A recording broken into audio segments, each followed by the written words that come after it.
Pusat Studi Anti Korupsi Pukat UGM Yogyakarta mendesak KPK segera menangkap Gubernur Papua Lukas NMB yang telah berstatus sebagai tersangka.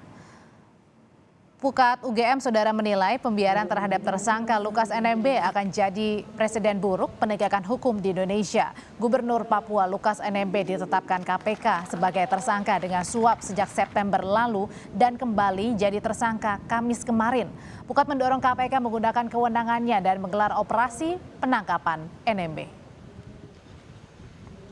Sayangnya KPK sejak awal tidak punya strategi yang baik. Ketika menetapkan Lukas NMB sebagai tersangka, tidak terlebih dahulu mengamankan yang bersangkutan, tetapi kemudian didahului dengan membuat pengumuman. Setelah itu kemudian ada resistensi, Lukas menggalang massa untuk menghalangi upaya-upaya yang dilakukan oleh KPK.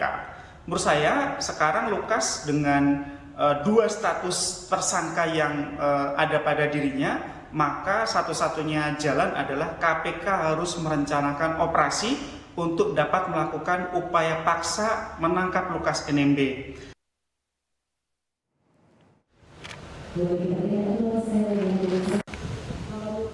Inilah kondisi Gubernur Papua Lukas NMB saat meresmikan kantor gubernur dan sejumlah kantor lain di Jayapura 30 Desember 2022 lalu.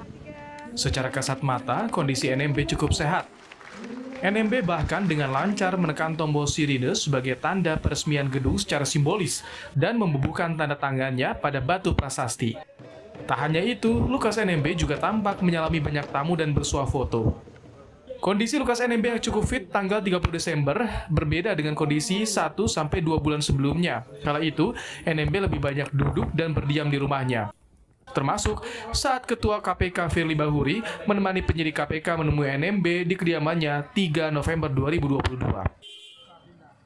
Mengenai tak kunjung ditahannya Lukas NMB, Wakil Ketua KPK Alexander Marwata bilang lembaganya masih memantau situasi keamanan di Papua guna menghindari potensi konflik jika NMB sampai dijemput paksa.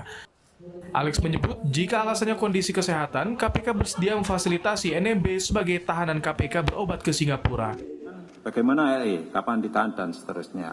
Nah, yang bersangkutan ya betul ya dari pemberitaan yang bersangkutan itu meresmikan gedung kantor gubernur ya artinya apa, yang bersangkutan bisa berjalan, bisa menyampaikan paling enggak sambutan dan lain sebagainya.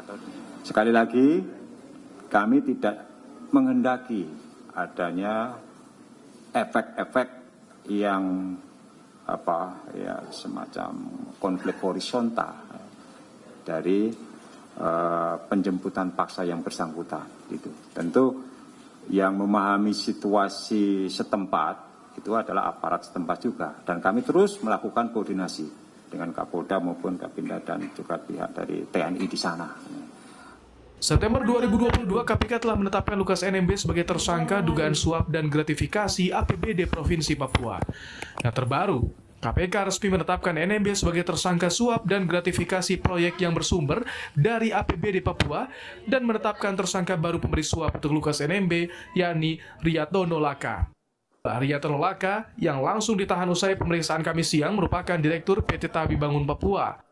Ia diduga memberikan suap 1 miliar rupiah kepada Lukas NMB dengan kesepakatan pembagian fee proyek 14% dari nilai kontrak setelah dipotong pajak. Tim Liputan Kompas TV.